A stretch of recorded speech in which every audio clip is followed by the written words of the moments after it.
तो कल हमने ये सब डिस्कस कर लिया, ठीक है। मैंने आप लोगों को ये रूल भी समझा दिया था, तो अब थोड़ा सा इसे क्या कहते हैं रिव्यू करना है। फॉर एग्जांपल मैं आपसे ये कहता हूँ कि आप यहाँ देखें, अब यानी कि सेकंड फिगर पे आप देखें, सेकंड फिगर यानी कि ये वाली। अब यहाँ पे अगर हम लेफ्ट हैंड रूल अप्लाई करेंगे तो चार्ज आ रहा है, इलेक्ट्रॉन आ रहा है टूवर्ड्स लेफ्ट, और ये डॉट का क्या मतलब है, field is coming out, field is coming out. तो अब मैंने सबसे पहले जो लेफ्ट हैंड रूल था उसमें अपनी जो इंडेक्स फिंगर है उसको अपनी तरफ रखना है, और उसके साथ जो सेकंड फिंगर है उसको इलेक्ट्रॉन की डायरेक्शन में अलाइन करना है। तो फोर्स और थंब कहाँ आएगी,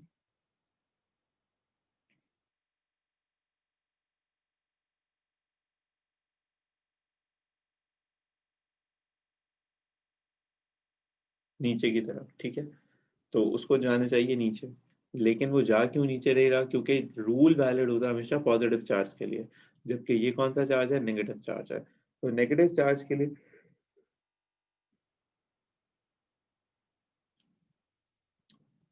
जो हमारा रूल है वो एग्जैक्टली रिवर्स हो जाएगा, यानी कि आपके लिए चार्ज का मोशन यूं था, फील्ड आउटसाइड है, तो थंब की डायरेक्शन है नीचे की तरफ, बट ये नीचे की तरफ जाएगा अगर ये पॉजिटिव होता। तो ये ऊपर की तरफ क्यों जा रहा है पहले केस में, क्योंकि ये क्या है, नेगेटिव चार्ज है। अब देखें फील्ड खत्म हो गई है, तो अब ये स्ट्रेट जा रहा है, ठीक है। अब जैसे ही यहाँ पे क्रॉस बनने वाला आएगा, जैसे क्रॉस बना हुआ है ये यहाँ पे, तो इसका मतलब ये है कि इन्होंने ये इसको प्लस को दिखा रहे हैं क्रॉस से।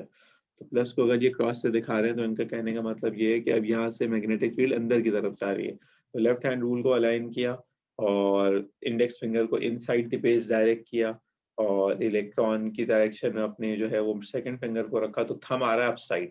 तो अगर थंब अप साइड आ रहा है तो वो वैलिड है किस चीज के लिए, वो वैलिड है इस चीज के लिए कि अ, हमें ये बात समझनी है कि भाई वहां पे पॉजिटिव चार्ज अगर जा रहा है, तो अगर पॉजिटिव चार्ज जा रहा होता तो वो ऊपर जाता, लेकिन क्योंकि ये नेगेटिव चार्ज है तो ये कहाँ जा रहा है, नीचे जा रहा है।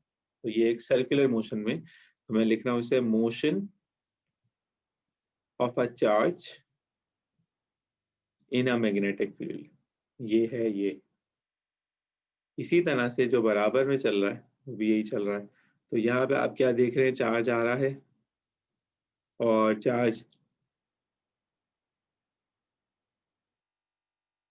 एक मैग्नेटिक फील्ड में एंटर होता है, और magnetic field is directed towards अस, बाहर की तरफ आ रही है। तो वो बाहर की तरफ आ रही है तो वो घूम रहा है, वो घूम रहा है क्योंकि उसने जो है वो चार्ज ने मैग्नेटिक फील्ड में एंट्री दी है। तो अब अगर लेफ्ट हैंड रूल यहाँ पे अलाइन करेंगे तो कैसे बनेगा, फिंगर टुवर्ड्स अस, चार्ज का मोशन है ऊपर की तरफ, तो फोर्स आ रही है इस तरफ यहाँ पे। तो जब फोर्स यहाँ पे आ रही है तो क्या हो रहा है, तो ये हो रहा है कि अब वो इस तरह से बेंड हो रहा है, और बेंड होते होते वो सर्कल करके बाहर निकल रहा है। तो ये कहना जरूरी नहीं है कि चार्ज हमेशा मैग्नेटिक फील्ड में आके सर्कुलर पाथ ट्रेस आउट करेगा, जैसे यहाँ है उसने सेमी सर्कल बनाया फिर वो बाहर निकल गया। कहने का सिर्फ मकसद ये है कि फोर्स इस तरफ लग रही है, बाकी वो जो मर्जी करता रहे उसके अंदर घूमे, यूं निकले या यूं निकले, वो उसके ऊपर है, वो कोई रूल के हिसाब से नहीं चलता है। यहाँ पे हम देख रहे हैं कि हमारे पास एक चार्ज नहीं है बल्कि पूरी की पूरी एक वायर है, तो वही रूल की एक्सप्लेनेशन है।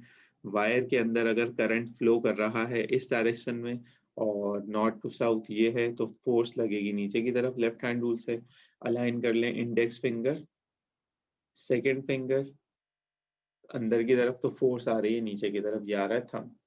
इसका मतलब है कि अगर वायर एक ऐसी रखी जाए तो उसके नीचे, उस पे नीचे की तरफ फोर्स लगेगी।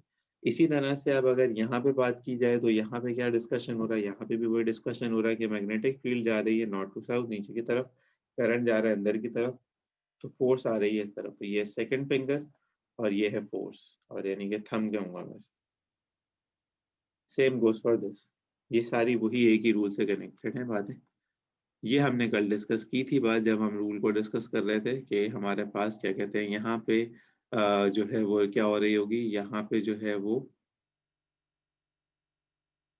अट्रैक्शन हो रही होगी, क्योंकि यहाँ पे जो फील्ड्स हैं वो अपोजिट फील्ड्स होंगी, और यहाँ पे रिपल्जन हो रही होगी।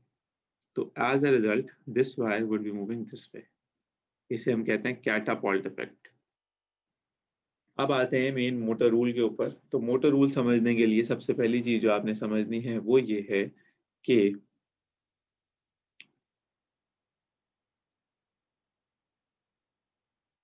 आपके पास एक कॉइल है, coil rectangular shape of wire है, एक ऐसी वायर जो रेक्टेंगुलर शेप में रखी गई है और इसके साथ यहाँ पे उसको एक्सेस दिए गए हैं, और वो एक्सेस वगैरह जो उसको दिए गए हैं उस एक्सेस के ऊपर इट कैन रोटेट, वो घूम फिर सकता है, यहाँ से भी इट कैन रोटेट। ठीक है। अब इस कॉइल के हम जैसे मोटर के अंदर होता है, कॉइल्स होते हैं पूरे बहुत सारे, टर्न्स होते हैं बहुत सारे। तो अगर कॉइल के ऊपर टर्न ज्यादा है तो जो है वो फील्ड ज्यादा बनेगी, ज्यादा अच्छे से वो घूमेगा। उसका पूरा जो कंस्ट्रक्शन साइड है वो भी हम देख लेते हैं, लेकिन अभी for the sake of an argument में इसे कह देता हूँ कि ये है ए, ये है बी, ये है सी, ये है डी। यहाँ पे कनेक्टेड है ये किसी बैटरी सोर्स से, और करंट यूं आ रहा है, यानी कि यहाँ पे आएगा तो करंट की डायरेक्शन ये है।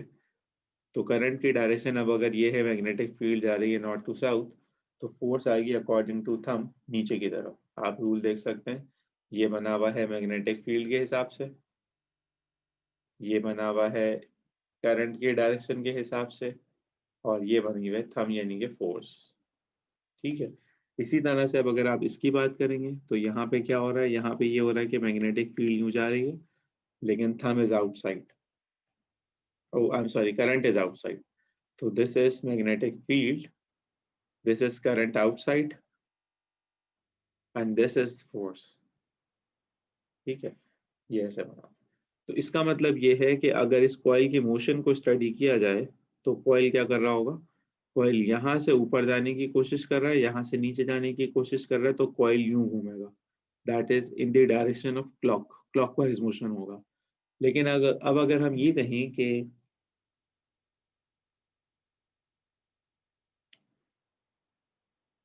करंट की डायरेक्शन फॉर एग्जांपल हम रिवर्स कर दें, यानी कि ए टू बी फ्लो करे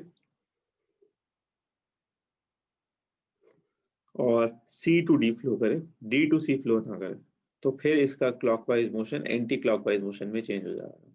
तो मोटर की अगर आप चाहते हैं कि डायरेक्शन चेंज हो तो आप कर सकते हैं चेंज इन पोलैरिटी। अगर आप उसकी पोलैरिटी चेंज कर देंगे तो वो बड़े आराम से अपनी जो डायरेक्शन है वो चेंज कर लेगी, प्लस को माइनस से, माइनस को प्लस से कनेक्ट कर दें। अच्छा, यही वजह है कि मोटर को कभी भी ऑल्टरनेटिंग करंट से कनेक्ट नहीं किया जाता। जो डेली लाइफ एग्जांपल में हम मोटर देखते हैं, सबसे अच्छी एग्जांपल है मोटर की पंखा। पंखे के अंदर ऐसी डिवाइसेस होती हैं जो ऑल्टरनेटिंग करंट को डायरेक्ट करंट में पहले कन्वर्ट करती हैं, उसके बाद फिर जो है वो आगे की बातें कर रहे होते हैं, आगे की चीजें लेके जा रहे होते हैं। लेकिन उससे पहले पहले ऐसा नहीं होता। यानी कि मोटर के अंदर वो जो पंखा लगा हुआ होता है, डायरेक्ट ऑल्टरनेटिंग करंट नहीं जाता, उसको पहले कन्वर्ट किया जाता है, फिर जाता है वो उसके अंदर, ताकि पंखा घूमता रहे और मोटर जो है वो अपनी डायरेक्शन चेंज ना करे। ये बहुत इंपॉर्टेंट बात है और ये जहन में रखने वाली बात है। चलते हैं आगे। ये चीज हमें बेसिकली पढ़नी है, तो ये बड़ी सिंपल सी भी है, तो मैं कोशिश करता हूँ कि पहले आपको थोड़ा सा समझा सकूं। तो अभी तक जो डिस्कशन हुआ है, जो बात हुई है, उसके तहत ही है। अगर आप इसको देखें बड़े आराम से, ये उसी के तहत है। यानी कि नॉर्थ टू साउथ पे आप अपनी जो है वो इंडेक्स फिंगर अलाइन कर लें। फिर आप करंट की डायरेक्शन को आपको थोड़ा सा समझना पड़ेगा। तो ये जो येलो डॉट्स हैं ये समझा रहे हैं आपको कि करंट की डायरेक्शन क्या है। उसके साथ साथ जो मोटर के अंदर चीजें हैं, जैसे ये है, इसको कैसे दिखाऊंगा, ये जो है इसको हम कहते हैं कार्बन ब्रशेस। ये ग्रेफाइट से बने होते हैं, ये कांटेक्ट मेंटेन कर रहे हैं, कार्बन ब्रशेस। और ये जो ब्लू ब्लू हैं, ये वाले ब्लू है, पता नहीं कौन सा कलर है ये, जो भी है ये है कम्यूटेटर क्लिप्स, कम्यूटेटर क्लिप्स। और इसको हम कहते हैं क्या, इसको हम कहते हैं स्प्लिट रिंग्स, कटे हुए रिंग्स। तो इनका पर्पस यहाँ पे बहुत अलग है, डिस्कस करना इंपॉर्टेंट है बात। देखें, अगर हम एक स्लिप रिंग की बात करें,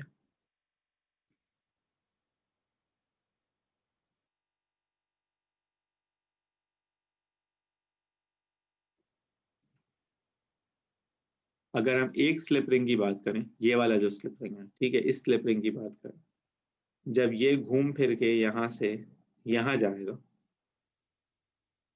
तो इसके अंदर जो करंट पहले जा रहा था, अब उसकी डायरेक्शन चेंज हो जाएगी। ये है समझने वाली बात। यानी कि इस स्प्लिट रिंग के होने का फ़ायदा ये है कि भाई फॉर एग्ज़ाम्पल ये सर्किट का जो है वो, ध्यान से देखिएगा मेरी बात और सुनिएगा। ये है सर्किट के अंदर पॉजिटिव करंट, ठीक है? यहाँ से करंट जा रहा है, लेट्स से मैं अभी ऐसे ही कह रहा हूँ कि करंट यहाँ से जा रहा है। तो अब अगर करंट यहाँ से जा रहा है, तो इस साइड के अंदर जो कॉइल की बनी हुई है पीछे की तरफ जा रही है, करंट यूँ जा रहा है, फील्ड यूँ है। तो मैंने इंडेक्स फिंगर को ऐसे रखा, करंट को उधर रखा, तो फोर्स आई नीचे की तरफ, और आपने देखा भी कि इसमें ग्रीन कलर से ये जो बन रहा है, ये नीचे की तरफ बन रहा है, यानी कि फोर्स नीचे की तरफ है। ठीक है? अब ये फोर्स अगर नीचे की तरफ है यहाँ पे, तो इसका मतलब है कि जब ये वाली साइड घूम के पूरा it will come all the way along here, जब वो इस साइड पे आएगी, तो ये वाला जो क्लिप है, ये कनेक्ट हो जाएगा इससे, यानी कि इस वाली सोर्स से कनेक्ट हो जाएगा।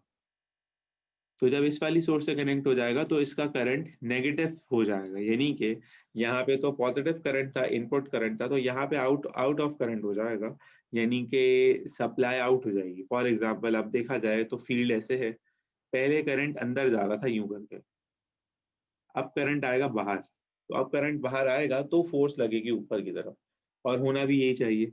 यानी कि अब अगर करंट यहाँ से अंदर जा रहा है, तो मसला वही होगा कि फिर यहाँ पे भी फोर्स ऊपर नहीं लगती, नीचे की तरफ लगती। तो हम चाहते हैं कि मोटर का जो टर्न है पूरा 360 डिग्रीज का, वो कंप्लीट हो। ऐसे ना हो कि आधा पौना जो है वो यहाँ से और आधा पौना वहां से जाके फंस जाए, वाइब्रेट करे, ऐसा ना हो। तो यहाँ वाली साइड पे अगर करंट हमने उसको दिया है, तो यहाँ जब वो पहुंचेगा तो उसका करंट बाहर आना चाहिए था। So this commutator clips or split rings, they basically help to change the direction of the current inside the coil for every 180 degrees. यानी कि ये वो सवाल है जो पेपर में आपको 100 और 100 टाइम्स दिख जाएगा कि भाई why do we use a split ring? So split rings are used to change the direction of the current in the coil. एक साइड जब दूसरी जगह पे जाएगी और दूसरी साइड जब वापस पहली जगह पे आएगी, तो करंट की डायरेक्शन चेंज करना क्यों बनती है? क्योंकि एक साइड जो पहले यहाँ पे थी, नीचे जा रही थी, अब उसको वहां पे जाके ऊपर जाना है। इसी तरह से जो साइड ऊपर जा रही थी वो वहां पे आके नीचे आएगी, तभी वो घूमेगा और तभी आपकी मोटर चलेगी। बाकी आप क्या कर सकते हैं मोटर के अंदर? बाकी आप मोटर के अंदर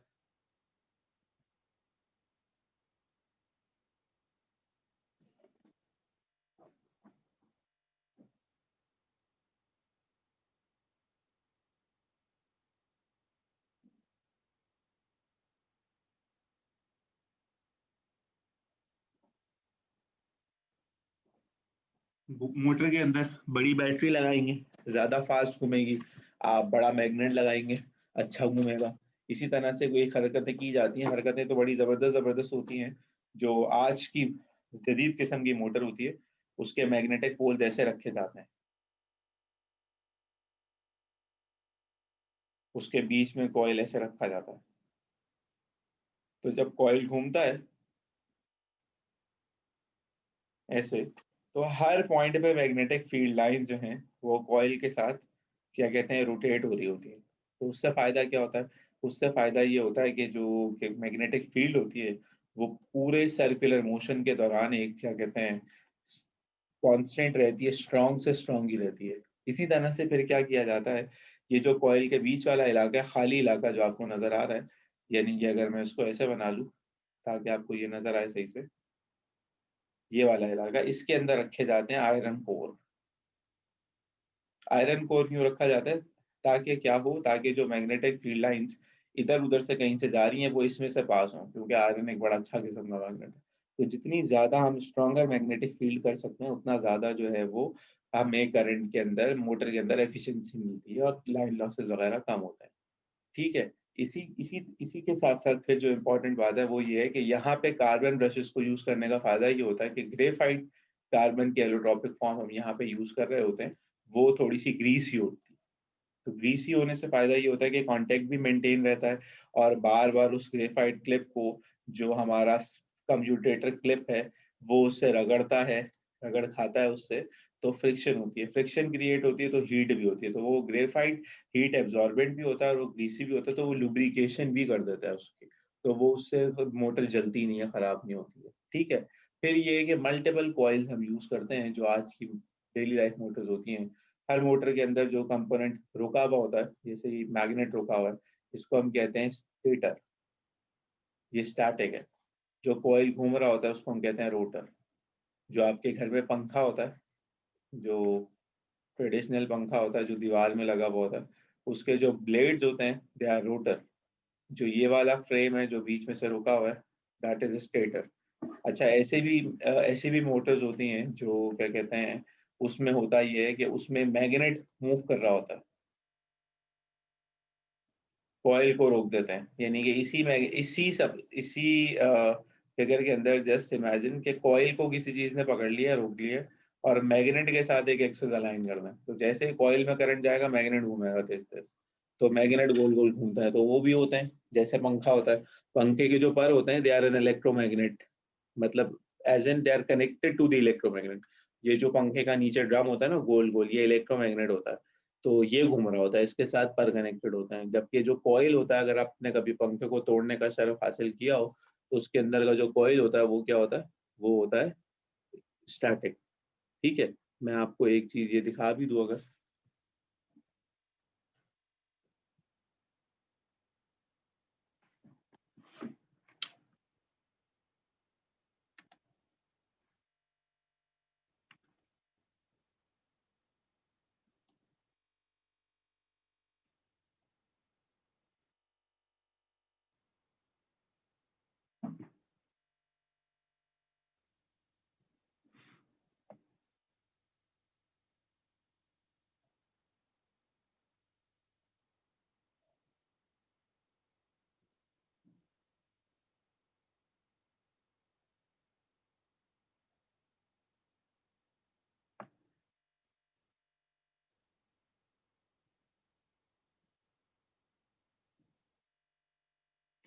ये जो आप देख रहे हैं सारे कॉइल वगैरह, ये होते हैं फैन के अंदर।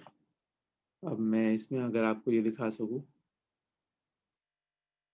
ये देखें, ये पानी की मोटर दिखाई हुई है, इसके अंदर भी ये है वाइंडिंग। तो उसका मैग्नेट रुका हुआ होता है, और इसका जो स्टेटर है वो घूम रहा होता है, कि ये एक ट्रेडिशनल मोटर होती है। ये देखें, ये भी एक मोटर बनी हुई है फैन की ना, ठीक है, ये वाली मोटर है बेसिकली। इसको अगर हम थोड़ा सा देखें, ये जो है ना,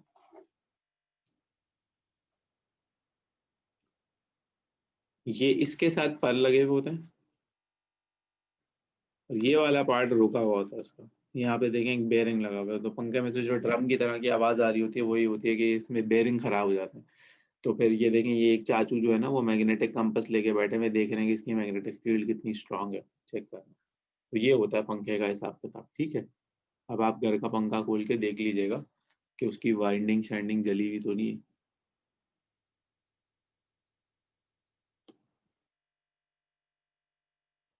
अच्छा जी, यहाँ हम आ गए। तो आप कुछ फॉर्म्स देख लें आप आराम से, कोई सवाल है तो कर लें। ये एक नई तरह की मोटर है, यानी कि डिजिटलाइज बनाई हुई है, जो आजकल की होती है एफिशिएंट। तो इट हैज़ मेनी कॉइल्स, इतने सारे कॉइल लगाने का क्या फ़ायदा है भाई, ज़्यादा अच्छी रोटेशन होगी, ज़्यादा एफिशिएंसी होगी। तो कार्बन ब्रश का भी डिस्कशन हो गया यहाँ पे, कम्यूटेटर क्लिप्स स्लेट रिंग्स का भी हो गया, ठीक है, ये सारी बातें यहाँ पे हो गई। तो अगर आप चाहते हैं कि स्पीड बढ़ जाए, तो हमें मैग्नेट बढ़ाना चाहिए, और हमें जो है वो नंबर ऑफ टर्न्स बढ़ा देने चाहिए, और करंट ज़्यादा यूज़ करना चाहिए। अगर हमारे पास एसी सप्लाई लगा देंगे तो मोटर चलेगी नहीं। तो हमें क्या करना पड़ेगा, हमें जो है वो डीसी करंट यूज़ करना पड़ेगा। अच्छा, दूसरी बात ये है कि अगर कॉइल 0 डिग्री या 180 डिग्री पे, तो वो स्टार्ट नहीं होगा। वो आई एम सॉरी, स्टार्ट हो जाएगा, लेकिन अगर 90 और 270 पे, तो वो स्टार्ट नहीं होगा। तो इसका क्या मतलब, इसका मतलब ये देखो, ये मजे की चीज, ये वहां रहेगी। अब अगर ये कॉइल है, ठीक है, ये बिल्कुल पैरेलल है, बिल्कुल ऐसे ही है, स्ट्रेट है, ठीक है।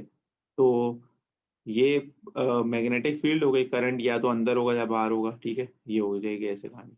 तो एक कहानी ये है कि अगर भाई आपने कॉइल रखा है, ये मैग्नेटिक पोल है नॉर्थ और साउथ, और आपने कॉइल रखा हुआ है वर्टिकल, वर्टिकल कॉइल है आपके पास, वर्टिकल। अब वर्टिकल कॉइल के अंदर मसला ये है कि करंट तो यूं चला जाएगा, लेकिन ये फील्ड के साथ बेस्ट सूटेड नहीं होगा। यानी कि फील्ड ऐसे जा रही होगी, करंट भी ऐसे जा रहा होगा, और फोर्स भी ऐसे लग रही होगी, क्योंकि वो नीचे से घूम के ऊपर आया है। तो अगर आप ये कहते हो कि, बल्कि एक काम करो ना यार, रुको जरा,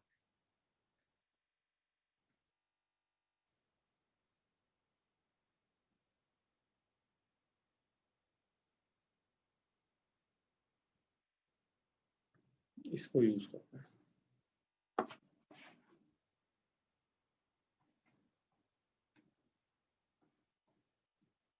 ये मैग्नेटिक फील्ड लाइंस आ रही हैं, ठीक है, ये कॉइल बनाया यूं करके।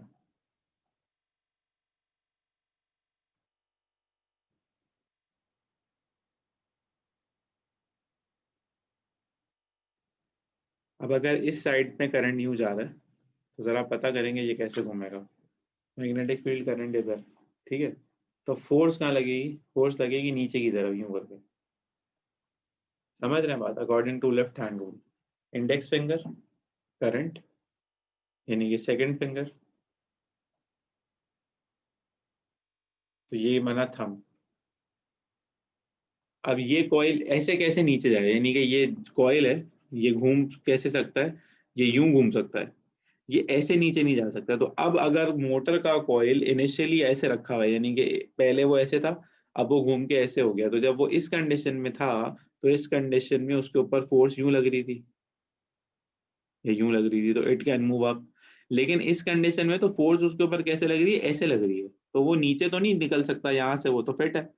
तो अब मसला है कि 90 डिग्रीज हो गए, यानी कि ये 0 डिग्री दे लो इसको। अब वो जब घुमाए तो ये 90 डिग्रीज हो गए, फिर 180 डिग्रीज पे वो घूम सकता है, लेकिन 270 डिग्रीज पे फिर वापस, यानी कि यही वाली साइड जब नीचे आएगी तो उसके ऊपर फोर्स कहाँ लग रही होगी? ऊपर लग रही होगी, तो वो निकल के ऊपर नहीं जा सकता है। तो टोटल दो चांसेस ऐसे होंगे, दो इंस्टेंसेस ऐसे होंगे जहां पे वो घूम नहीं सकेगा अगर वहां से वो शुरू हो रहा है। यानी कि आपने अगर कॉइल मोटर का ऐसे रुक गया है नॉर्थ साउथ, कॉइल वर्टिकल रुक गया है, तो अब ये बात तो तय है कि कॉइल घूमेगा नहीं खुद से। क्यों नहीं घूमेगा? क्योंकि फोर्स डाउनवर्ड और अपवर्ड लग रही है, तो वो कॉइल को घुमा नहीं सकती। तो अब आपको क्या करना पड़ेगा? अब आपको पता है मोटर को खुद घुमाना होगा। अगर आपके पास पुराने जमाने की मोटर है जिसमें मैग्नेट के पोल्स ऐसे होते हैं वर्टिकल, लेकिन अब तो ऐसे नहीं होते हैं ना, अब तो ये होते हैं ये वाले, तो ये तो कभी भी ऐसी कंडीशन पे लेके नहीं आएंगे, इसमें तो हमेशा 0 डिग्रीज पे रहेगा वो। तो जब 0 और 180 डिग्रीज होगा हमेशा घूमेगा। लेकिन अगर आपको क्या कहता है 90 और 270 में मिल जाए तो आप उसको धक्का लगाए, आपको मोटर चल पड़ेगी। ठीक है भाई, कहानी खत्म हो गई मोटर से रिलेटेड। कोई सवाल?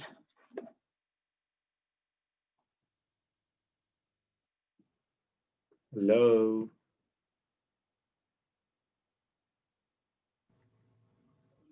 सर वो अगर धक्का देंगे उसके बाद खुद चलेगी या हमें हाथ से हाँ खुद खुद पुल चलेगी, चलानी होगी? अरे खुद चलेगी। अब आपके दौर में नहीं होती ये मोटरें पहले होती थी, अभी नहीं होती हैं। यानी कि धक्का दे देंगे तो चल जाएगी, लेकिन ये बहुत पुरानी बात है।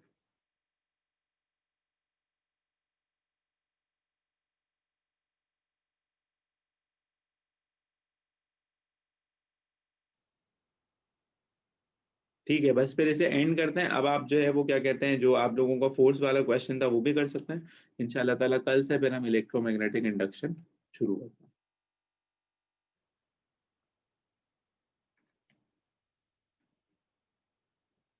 अच्छा, मैं क्या कहते हैं, एटॉमिक फिजिक्स की आप लोगों को कुछ चीज़ें भेजूंगा, ठीक है?